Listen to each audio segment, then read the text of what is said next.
उड्डाणपुलाच्या नावाखाली दुरुस्तीपासून वंचित असलेल्या सोलापूर शहरातील 14 रस्त्यांचे भाग्य अखेर उजळले आहे।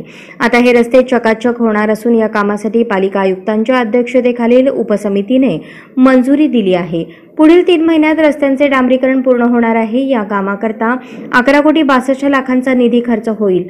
वैष्णवी मारुती मंदिर ते संभाजीराव शिंदे कॉलेज, किडवाई चौक ते बारा इमाम चौक, पाथरूड चौक ते गेंटाल चौक, मदिना चौक ते मौलाली चौक, विमानतळ कंपाऊंड लगत, म्हाडा पाणी टाकी ते बॉम्बे पार्क, बसवेश्वर चौक ते विनायक नगर, मनमीत ब्लॉसम ते सैफुल क्रॉस रस्ता, दयानंद कॉलेज चौक ते चिराग अली ताकिया, विजापूर नाका पोलीस स्टेशन ते शासकीय मैदान, होडगी रोड ते गैबी पीर दर्गा, गुरुनानक चौक ते महावीर चौक ते विजापूर रोड महामार्ग, मोदी रेल्वे अंडरपास ते कॅन्सर हॉस्पिटल, चाटला चौक ते हायनाळकर हॉटेल, मड्डी बस्ती आयलँड, होडगी रोड ते Siddheshwar cancer hospital, Aman hotel ते जिल्हा परिषद शाळा, मजरेवाडी, HSR टाकी ते केएलई शाळा ते डीमार्ट या 16 रस्त्यांचा समावेश आहे।